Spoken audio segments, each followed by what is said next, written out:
Eh bien, nous arrivons donc au terme de cette demi-journée des universités d'été du CNCPH, des débats extrêmement riches déjà.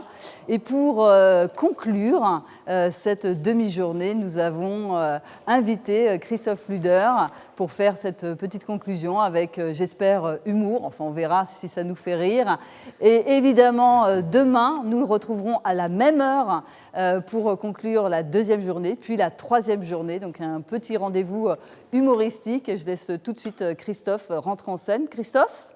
Oui, Christophe, je suis là. allez, on y va. Je suis là. Allez, Christophe. Je suis là. On y va. Je suis là. Voilà. Merci pour le petit rendez-vous. Hein, je suis là. Voilà. Je suis la clôture de la demi-journée. Manifestement, c'est une thématique. Alors, voilà. Je vais me poser tranquillement. Voilà, merci déjà tout le monde. Merci Jérémy Bourrois. J'ai retenu le nom, hein, c'est ça, j'ai pas fait de boulette. Il est là, je sais pas où il est. Il est pas là, il est peut-être connecté. Ah, il est là. Ouais, bien sûr, je l'avais reconnu tout de suite. Quel faux cul. Alors, et merci Céline Poulet, merci pour son lancement. Oui, elle m'a dit tout à l'heure, elle était anxieuse. Et, comment je vous lance. Alors non, c'est interdit de lancer les gens comme moi en France. Il faut le savoir. Voilà. Non, mais c'est important de mettre les gens très à l'aise dès le début. Donc voilà, mesdames, messieurs, bonjour, merci, bonjour aux internautes. J'entends vos applaudissements. Ouais, merci, voilà, ça c'est... comme ça, si c'est mauvais, c'est toujours ça de gagner. Ça sera pas mauvais. Alors, je précise, hein, juste pour les internautes, il n'y a aucun effet d'optique. Ne cherchez pas à régler vos caméras. Hein, je veux dire, je vous rassure, vous n'avez pas de baisse de débit. Voilà. Là, on est sur du 128 bits, un truc comme ça, gigabits, un truc comme... Non, c'est ça, technicien 128 gigabits. Vu le nombre de personnes, ça m'étonnerait, mais enfin bon, bref, blague de technicien. Bref, alors, je vais rentrer un peu dans le vif du sujet, je vais lancer un pavé dans la mare, parce que j'ai pas peur de dire des trucs, donc j'ai répondu à l'affirmative, à l'invitation du CNCPH et la BNF, beaucoup de consonnes, très peu de voyelles. J'aimerais qu'on pense aux minorités. Elles ont dû se perdre dans la BNF, certainement, ou elles n'ont pas été invitées. Je comprends qu'elles aient pu se perdre, parce que moi-même, hein, j'ai failli louper le rendez-vous. Hein, parce que c'est beau, c'est grand, mais c'est beau. Mais c'est grand, mais c'est beau. Mais c'est grand, mais c'est beau. Mais c'est... Voilà, vous le savez, je vous le dis de vous-même. Alors, donc j'ai failli me perdre, et surtout, il faut savoir quand même que j'ai fait des efforts pour être à l'heure aujourd'hui. Je suis parti hier. Hier, je ne sais pas, peut-être pas beaucoup de Parisiens, peut-être tout le monde n'est pas parisien dans ceux qui nous regardent, c'était la fameuse journée sans voiture. Quelle belle invention. Bon, visiblement, il y a beaucoup d'hidalguistes ici. Alors, la journée sans voiture à Paris, et j'habite en banlieue. Alors, c'est bien, la journée sans voiture, mais pas quand on a une. Non, et oui, si je prends ma voiture, c'est qu'a priori, moi, j'en ai besoin. Bon, heureusement, quand vous êtes pressé, il y a ce qu'on appelle la voie rapide. Alors, comment ils appellent ça? Ils appellent la piste cyclable. La piste cyclable. Bon, ça gueule un peu, non, mais je fais attention aux cyclistes, hein, bien évidemment. Attendez, j'ai des amis adeptes du Vélib. Hein, j'ai eu une ex petite amie, je vous raconte un peu ma vie comme ça, je ne veux pas être très long, mais voilà, j'ai eu une ex petite amie qui était adepte du Vélib, comme ça. Et un soir, on rentre de dîner, et il n'y avait plus de métro. Elle me dit, bah, on n'a qu'à rentrer ensemble, je suis en Vélib. Je dis, bah oui, mais moi, je ne peux pas prendre de Vélib. Je veux dire, même en baissant la selle à fond, c'est mort. J'ai essayé une fois à l'aquagym, j'ai failli me noyer de baisser la selle à fond, donc c'est pour vous dire. Et donc, je dis, donc là, elle est très rigolote, elle me dit, bah, t'as qu'à monter dans le panier devant. Ah, elle m'a pris pour E.T., certainement, E.T., rentrer maison, je ne sais pas. Bref, elle a beaucoup d'humour et nous ne sommes plus ensemble, mais c'est pas grave. Alors, je suis pas là pour parler de moi de toute façon, donc j'aimerais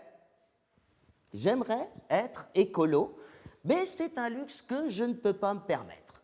Les transports me fatiguent, beaucoup d'escalators, beaucoup de marches. Enfin, les escalators, il y en a 3 sur 5 qui sont en PLS ou qui ont fait un AVC, donc voilà. Le vélo, bon, bah, c'est pas possible. Il me reste la voiture ou le poney. J'ai opté pour la voiture. Plus classique, j'en conviens, certainement plus conformiste. Et ok, je l'avoue, hein, très franchement, je roule en diesel. Oui, je roule en diesel, mais attention, je compense, je fais caca dans la Sûre. Voilà, alors, Oui, un petit peu de... Alors, pas de chasse d'eau. Pas de chasse d'eau. Compenser les économies. Alors bon, après, je ne sais pas si ça baisse mon bilan carbone, mais grâce à moi, il faut savoir qu'on a pu maintenir les fontaines de Paris. Donc voilà, je ne suis pas un peu fier de ça. Mais bon, bref, je ne suis pas là pour parler de moi, comme je vous disais. Hein, si je suis ici aujourd'hui pour ces deuxièmes universités d'été, premièrement, c'est que demain, c'est l'automne. Donc, je n'étais pas sûr que vous soyez là tous. Hein, donc, je suis venu. Et puis, deuxièmement, pour être plus sérieux, le sujet du handicap, c'est un sujet qui me concerne, puisque vous l'aurez toutes et tous constaté, je suis parfaitement dyslexique. Voilà. On a encore du mal à se dire les choses, hein. On a encore du mal, mais on progresse, on progresse. Alors, je n'ai que quelques minutes pour apporter ma modeste contribution.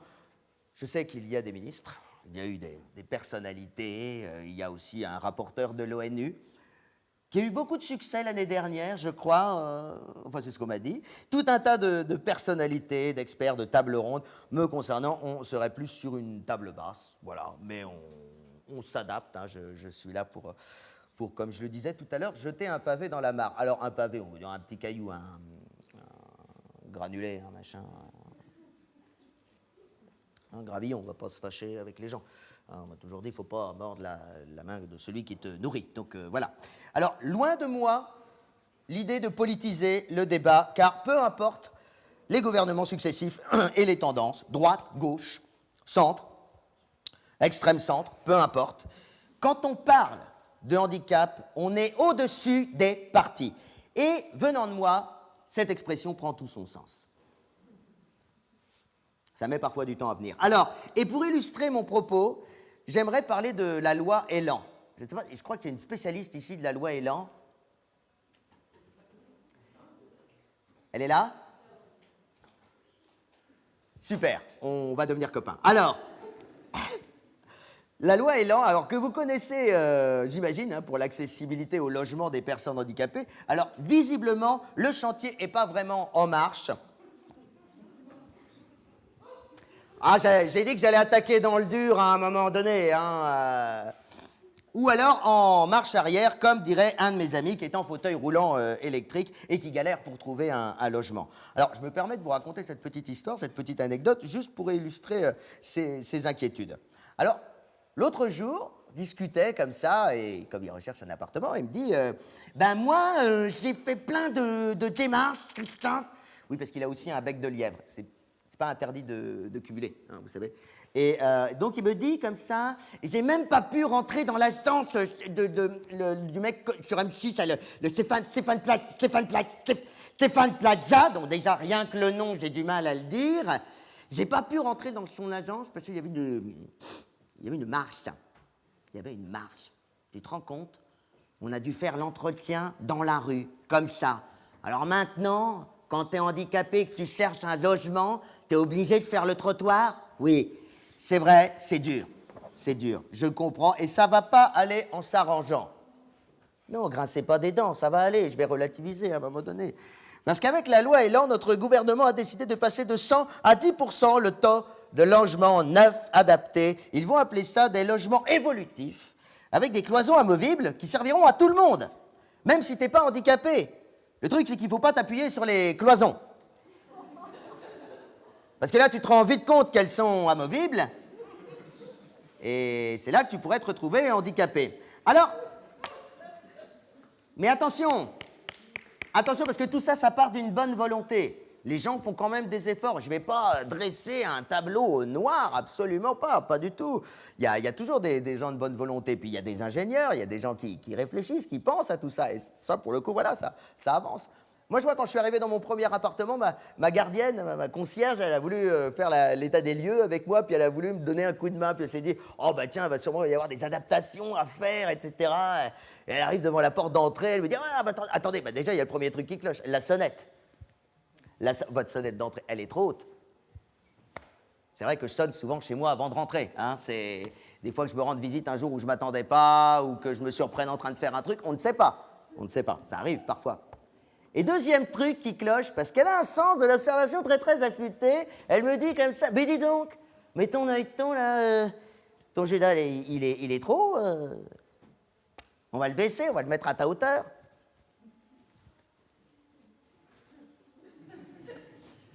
Ah, du coup, forcément, quand mes potes viennent chez moi, ils ont tous une tête de bite, voilà.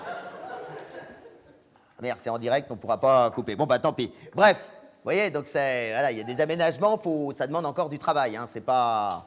Mais bref, on progresse, on progresse, on progresse. Alors, sortons de mon cas personnel pour revenir à l'histoire de mon ami, hein, parce que je reviens un petit peu sur le truc. Alors, mon pote, lui, on lui a proposé d'acheter à Paris, enfin presque, à Évry. Hein. Bon, c'est la banlieue, c'est pareil, hein, c'est un petit peu loin, mais quand tu plies la carte, ça se touche. Alors, un coup de transport, et puis non, ben, c'est la merde. Ah non, parce que les personnes à mobilité réduite, elles prennent pas les transports. Non, non, parce que c'est vrai. Vous en avez déjà croisé dans le métro des personnes en fauteuil roulant, par exemple? Est-ce que vous avez... Non? Vous pensez que c'est parce qu'il y a 9 stations accessibles? Bande de naïfs. Non, non, ces gens-là ne veulent pas se mélanger aux autres. Par snobisme, certainement. Je vois que ça. Hein. On l'a très bien vu dans le documentaire, là, on a tous vu Intouchable. Non, non, ils préfèrent se déplacer en Maserati avec chauffeur.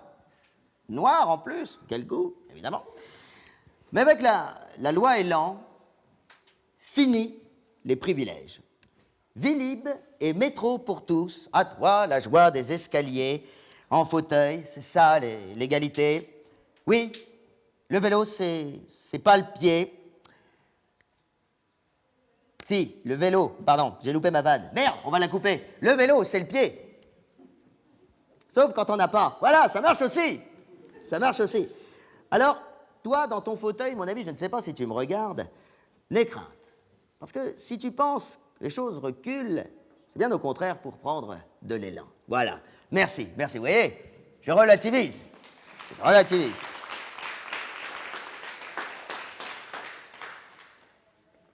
Là, on est en France, on est toujours dans ce pays à choisir noir, blanc, on n'est pas très, voilà, on est très manichéen, il faut toujours choisir un camp, il n'y en a pas. Alors, j'ai abordé le problème des déplacements, juste, je fais un tout petit lien, et après, j'en ai fini, hein, des déplacements, le problème des déplacements et de l'emploi. Parce que l'emploi, c'est un vrai problème. Hein. Alors, vous me direz, aujourd'hui, il y a le télétravail. Oui, mais bon, pour ça, il faut déjà avoir un travail. Hein. Ça, c'est Oui, c'est un petit peu la base hein, dans le télétravail. Alors la télé, je l'ai personnellement. Bon, je cherche encore du travail, mais bon, c'est pas grave. Je suis pas là pour parler de moi. Et en matière d'emploi et d'inclusion, c'est vrai qu'on progresse. On a fait tout un tas de trucs. Il y a eu tout un tas de mesures. Il y a eu notamment le CV anonyme. Ça marchait. Je ne sais pas si on le fait encore. Moi, j'ai mon pote justement là qui est en fauteuil là, qui cherchait du boulot là, Kevin. Kevin, d'ailleurs, il va falloir qu'il change le prénom parce que c'est d'origine étrangère. Donc oui, je rebondis un petit peu sur l'actualité. Et donc, du coup, lui, il envoyait des CV anonymes. Le problème, c'est qu'il prenait soin de ne mettre ni son nom, ni son adresse, ni son téléphone. Il attend encore les réponses. Hein, mais ça progresse, ça progresse. Oui, il est un petit peu con aussi. Hein, encore une fois, c'est pas interdit de cumuler. Hein, voilà. Donc voilà. Alors moi, c'est pareil. J'ai eu un parcours aussi. J'ai envoyé des CV comme tout le monde. Hein, à tour de bras, j'en ai envoyé plein. Et ce qu'il y a, c'est que moi, je n'utilisais pas le CV anonyme, mais en revanche, je mettais un petit peu de suspense. C'est-à-dire que je ne mettais pas forcément que j'avais une RQTH, hein, ou alors je mettais en signe particulier, je mettais quand même un petit indice, signe particulier, verticalité légèrement contrariée. Non, mais comme ça en dit sans trop en dire. Tu te dis, oh putain, il y a un petit peu de suspense. On se demande ce qui va se passer quand on va le recevoir. Et encore, si le mec a bien lu. Parce que manifestement, moi, une fois, je réponds donc, à une annonce, et puis là, banco, on me reçoit pour un poste de conseiller clientèle.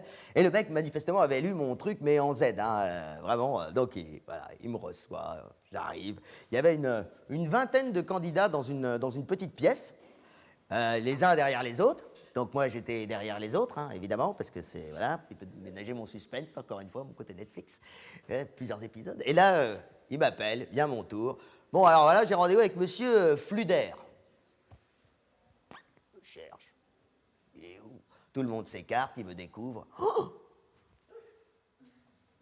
bah merde. Enfin, je veux dire, bonjour, bienvenue, pardon, excusez-moi, c'est sorti tout seul. Non, mais merde, je suis surpris. Mais quelle surprise de vous avoir là, monsieur Fluder. Et pourtant, j'avais votre nom. Ben oui, je vous attendais. Eh bien, écoutez, bienvenue. Et le mec me dit bonjour, et pour me dire bonjour, il me tend 2 doigts. Donc moi, je lui serre les 2 doigts, parce que je me dis, c'est peut-être une coutume dans la boîte, ou Peut-être il m'a pris pour un franc-maçon ou un scout, je ne sais pas. Moi, je veux pas le contrarier, tu vois. J'arrive dans la boîte, je ne connais pas. Donc, je lui serre les 2 doigts. Et là, il me dit, mais c'est marrant parce que quand je vous ai eu au téléphone, je vous imaginais plus, moins, pas, blond. Oui, voilà, c'est ça, c'est ça. Eh ben, écoutez, attendez, venez avec moi, hein, venez avec moi. Attendez, on va sortir de cette pièce, il y a tout le monde quand même. Alors, et là, il m'ouvre la porte et il me fait passer sous son bras.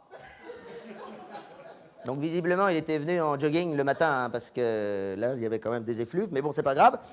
Moi, je le suis, etc. Puis avant d'arriver à son bureau, il me dit, mais au fait, comment vous êtes venu? Eh ben, je dis, je suis venu en voiture. Ah, il me dit, oui. Oui, d'accord, vous êtes venu. Vous avez trouvé une place? Parce que sinon, il fallait me demander. Je vous aurais trouvé, je vous aurais donné l'accès au parking, etc. Je dis, non, mais vous inquiétez pas, il y a une place handicapée qui est juste devant la boîte, là, juste à côté. Il me dit, oh, les places handicapées. Oh là là, faut pas se garer dessus, c'est pour les personnes handicapées. Moi, des fois, je me garde dessus, mais bon, quand je suis un petit peu spidouille, vous voyez. Non, attendez. Donc là, je lui avoue. J'ai le macaron handicapé, hein, le macaron. C'est pas un gâteau, hein, le macaron, c'est le truc handicapé. Et j'ai aussi, je vous l'avoue, je ne l'ai pas mis dans mon CV, mais j'ai également une RQTH. Une RQTH? C'est quoi ça? Moi, je suis plus BMW, moi, personnellement. Hein. C'est RQTH, c'est quoi? C'est coréen, ça, RQH? Non, c'est quoi ça? Ah non, c'est très français. C'est très français, ça veut dire reconnaissance qualité de travailleur handicapé. Oh, et là, la pièce tombe. Son visage s'illumine. Oh, mon Dieu! Parce que vous êtes handicapé, en plus? Vache! Ah oui, c'est-à-dire que, écoutez, ça se voit pas du tout, hein. Non, vous êtes juste un petit peu plus près du sol, mais c'est pas un souci, hein. Hein, puis si vous bossez avec moi, là, mon assistante, là, Jacqueline, elle vous prendra les dossiers qui sont en hauteur, hein. Et puis vous prendrez les dossiers qui sont en bas, hein. De toute façon, elle a un abago, donc elle peut pas se baisser. Hein, Jacqueline, on fera comme ça? Oui, d'accord, de toute façon, on comprend rien. Bon, allez, venez avec moi, on va aller dans mon bureau. Allez, vous me suivez? Allez, ça va, je marche pas trop vite. Ça, vous me dites, hein, sinon je vous emmène. Allez, hop. Vous voulez un petit verre d'eau? Petit jus de fruits? Petit café? Non? Bon, on va rentrer dans mon petit bureau. Allez, hop. Excusez-moi, prenez la petite chaise. Je vais passer un petit coup de fil, j'en ai pour une toute petite minute. Hein. Oh la vache! Oh, excusez-moi. Oh, maintenant que vous êtes là, je suis désolé, non, vraiment, j'ai un peu abusé. Il va falloir que j'arrête d'utiliser le mot petit. Hein. Mais vraiment, j'y prête pas attention. Hein. J'ai pas fait gaffe, je fais pas de différence. Hein, mais vraiment, il faut que j'arrête. Non, mais vous inquiétez pas, monsieur. J'ai pas de droit sur le mot petit. Hein, ça vous coûtera rien. Ma présence est gratuite. Voilà, merci, jeune homme, merci. Merci, vraiment. Vous avez de l'humour, hein. Vous pratiquez le truc là, qui est vachement important, là, comment ça s'appelle, là, l'autodérision? Oui, l'autodérision. L'autodérision, c'est ce que je dis toujours à ma femme. L'autodérision, c'est très important, surtout envers soi-même. Oui, parce qu'envers les autres, c'est pas le même principe, hein, si vous voulez. Mais bon, c'est pas grave, c'est pas grave. Alors, de toute façon, on n'a pas conclu l'affaire parce que j'ai bien senti qu'on n'était pas sur le même chemin. Et puis, de toute façon, c'était pas mon orientation que je voulais donner dans ma vie. Et là, encore une fois, quand je reviens là-dessus sur cette petite anecdote, c'est que ce que j'essaye de dire, c'est qu'on n'est jamais à l'aise avec la différence d'un autre et qu'il ne faut pas se forcer. Et moi, je ne donne pas de leçons de morale, je ne donne pas voilà, comment faire, de méthode, etc. À la rigueur, je fais des sketchs avec ce qu'il ne faut pas faire, voilà. Mais jamais je me poserai en donneur de leçons, en moraliste, parce que moi-même, il m'arrive de faire des conneries quand je suis confronté à quelqu'un qui est dans une situation que je ne connais pas. Je peux faire des maladresses et puis m'embourber. Il n'y a pas si longtemps que ça, de ça, je m'entretenais avec un responsable de la Fédé handisport qui est en fauteuil roulant. Oui, parce que j'ai fait beaucoup de sport. Je pense que ça se voit. Merci. Les confinements ont fait du mal, j'avoue. Mais j'ai fait, voilà, je faisais pas mal de sport et je m'entretiens avec cette personne pendant 5 minutes. Hein. L'échange a duré 5 minutes. Et dès la première minute, je lui ai dit, ouais, ok, ça roule. Ah, non! Évidemment, je ne peux pas dire ça à quelqu'un qui est en fauteuil roulant. Et là, tout de suite, je me dis, je suis vraiment focus sur le truc. Je me dis, il ne faut absolument pas que je répète cette connerie. Et à la fin, je lui dis, ouais, ok, ça marche. Non, non plus! Non plus, on ne peut pas dire ça. Mais pourquoi je m'inflige ça? Pourquoi je me dis, on n'a pas le droit de le dire? Mais si, lui-même, il l'utilise. Et je me suis dit, bon, il a peut-être pas fait gaffe. Et là, il se barre, s'en va comme ça, et il me rappelle. Il dit, hé, Christophe! T'inquiète pas, je suis sûr que tu seras à la hauteur. Voilà. Crac. Il m'avait mis à l'aise. Donc voilà, encore une fois, pas de pas de tabou sur le sujet du handicap. Et d'ailleurs, ça tombe bien puisque je vais vous laisser, mais demain, il y a un sujet. Voilà, bon, c'est moi qui dois l'annoncer. Je ne sais pas pourquoi tu t'es débarrassé de ça, Céline. Alors, rendez-vous donc demain matin pour le sujet vie sexuelle et affective. Au matin, c'est bien aussi. Donc rendez-vous 9h, ça fait tôt. Ça fait tôt. Si on compte les bouchons, ça fait tôt. Mais bon, voilà, c'est comme ça. Donc rendez-vous demain matin. Merci à vous, merci pour votre accueil et merci aux internautes. Merci à vous.